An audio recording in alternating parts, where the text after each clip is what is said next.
I know this will come as a surprise to some people, or maybe not at all if they've been listening hard enough, but I'm a terrible procrastinator. When I have something that I am absolutely into, something which can be done quickly, I look like I'm the most productive, fastest turnaround in the business. But, for various reasons, I find that a lot of tasks get gummed up, get wrecked, or otherwise unable to be finished, and they start to build up, sometimes for a very, very long time. I thought I'd address that, talk about what it feels like to be in the middle of it, and how I usually, dig myself out of it. This is Jason Scott Talks His Way Out of It, a podcast about technology, history, and getting myself out of debt. Thanks to Daniel Boyd, Jeff Atwood, and the hundreds of other supporters on Patreon and elsewhere who have been supporting me and helping me get out of debt. The most obvious place to observe procrastination for me is my email inbox. I'll go to the oldest message, and I will find it's been nearly a year since it was sent to me. Then maybe there will be a few that are months later, until eventually there's a pile from the last few weeks. It's a weird exponential graph showing where eventually I found a solution, but sometimes it took a very, very long time. All of the mails that are sitting around for weeks, maybe months, have a very similar theme. They are requests, indirect or direct, to do a complicated or at least a thoughtful task. When people ask me to do something that I've written a script for, it happens in seconds. I've written scripts for a lot of the work that I do publicly. The BBS list, textfiles.com, my blogs, work at the Internet Archive, moving items around or giving them different classifications. I've written stuff. I give it the one or two pieces of information it needs, and it does all of the rest, hopefully perfectly. And then, leaving it, I can go on to the next task and the next one. Those get handled almost immediately. I had to create them for things like the BBS list, where people were constantly sending me data updates to a very massive construction of data, and I wanted to make sure that I got it right. Textfiles.com wouldn't be able to exist if I wasn't able to make immediate changes to descriptions or add files and just rebuild everything with a single command. The same goes for mail, where somebody asks me something very basic. Is there 5 of this, 10 of this? Where did you find it? Who do I speak to? Do you know, yes or no, the answer to this question? But where it starts to gum up is when people ask for opinions, or I find myself facing a task full of many layers of complication. These fractally increasing tasks slow me down. Cases where somebody wants me to essentially write an essay about my thoughts on a complicated subject with many different ramifications usually means that I start to think I should write a more generalized essay and point them to it. Then it becomes not just a response, but an assignment. I have always been terrible with assignments. If people ask me to do something, sometimes I'm able to do it very quickly or very effectively, but other times I find myself letting the whole day go by before I go near it, thinking about other things that I can be doing, things I enjoy more, or things that I somehow convince myself are more pressing. It's a constant internal merry-go-round, trying to classify and even declassify items, make something into more than it is, make other things into less than they are. And by its very nature, it's a burden I don't talk about. People who track what I'm up to will see output, and they'll enjoy it or otherwise regard it, and they'll think of it as something I was doing and one of many things I'm doing. That sort of illusion is incredibly easy to keep up online. When you're able to push works or results of work out, take photographs, create stories and narratives of what you're up to, it all looks like you have it together. But there have been times that I've had lost days, stuck between 10 or 15 pressing items, suddenly finding myself very fascinated with a very, very old conversation, and then focusing on that for the day. I've always found refuge in pipelines, infinite inboxes, taking a pile of this, doing something simple to it, and resulting in a pile of that, all of it done. That I understand. But this internal weighing and grading system of priority can often really fail me.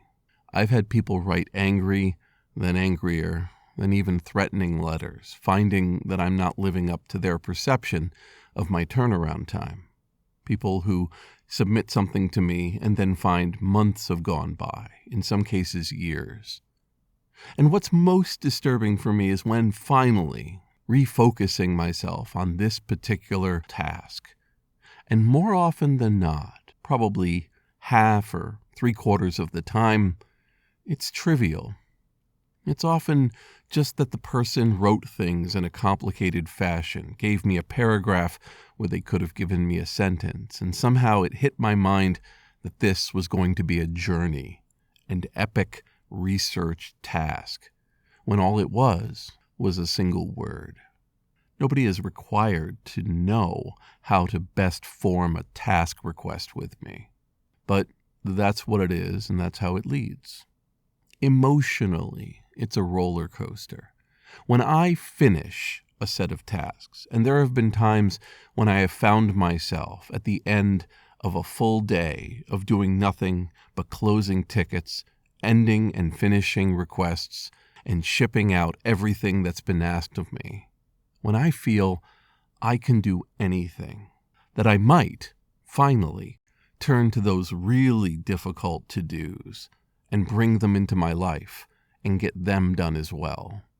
If I have 50 tapes to read and I get to number 50, there's an hour or two of pure euphoria, a rush of excitement and power, born anew, about to finally slam the lid on a lifetime of to-dos. I don't know why I chase that I want to finish things instead of enjoying them.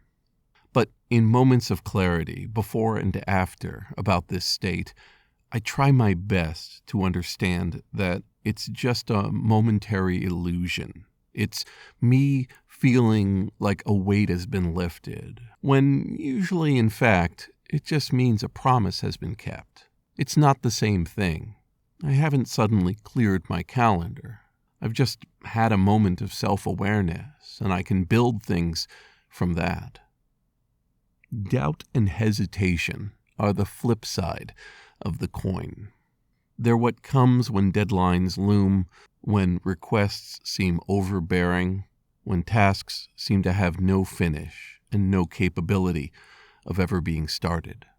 It's a boundary, but it's not a boundary that's very high. Over the years, I've discovered a couple antidotes to this poison of concern and self-doubt. The first one is sleep. I have had more insurmountable problems melt like a sugar cube after getting a good night's rest and looking at it again. It's happened enough that I consider it one of the most important tools in the toolbox. Not putting things away until later, but realizing that at the end of a day, when I've had so many other things on my plate, this task can't get my full attention, and I'm not in any state to begin to create a plan of attack. But one night of rest, and I'm ready to go. It just turns the difficulty dial down from very hard to almost too easy. And the other tool that I have is friendship. People who, over the years, hear when I'm stuck, find out when I'm concerned about accomplishing something.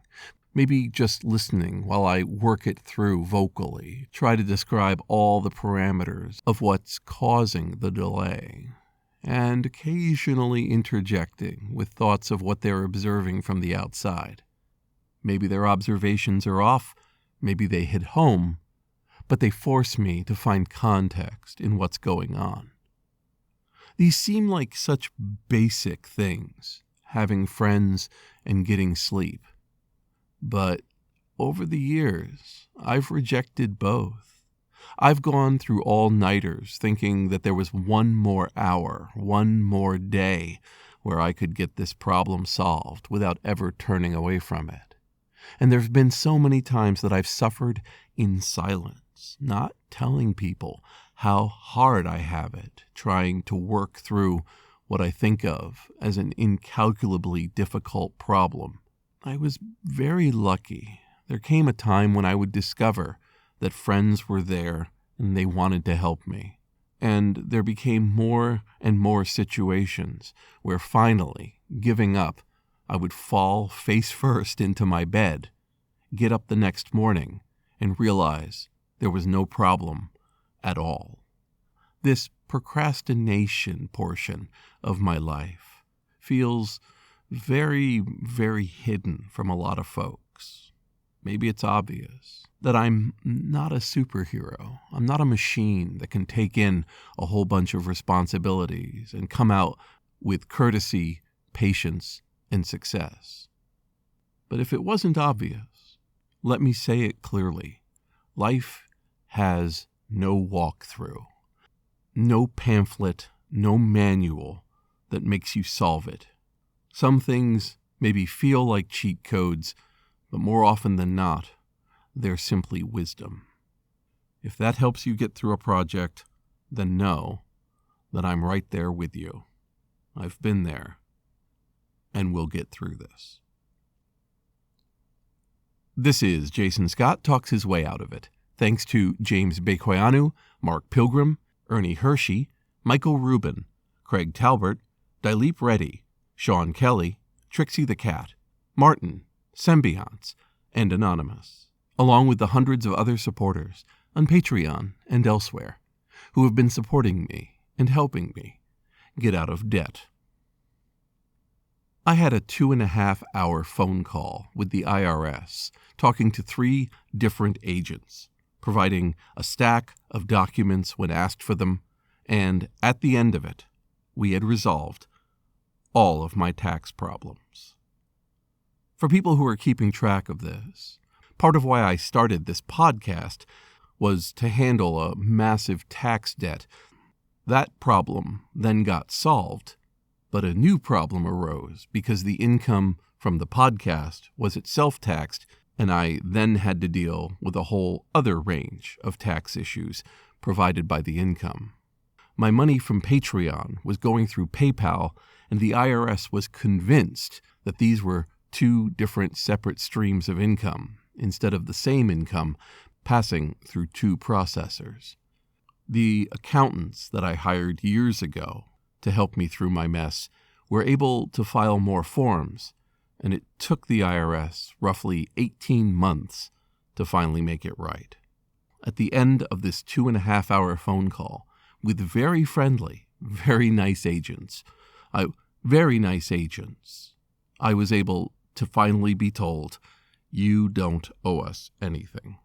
At this moment, like a long procrastination and something being finished, I am, I believe, debt-free.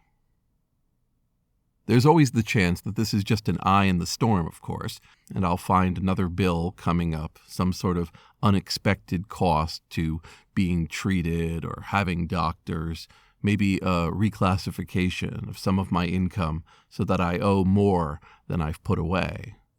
I'm not sure. But like everything else, I have to enjoy the euphoria.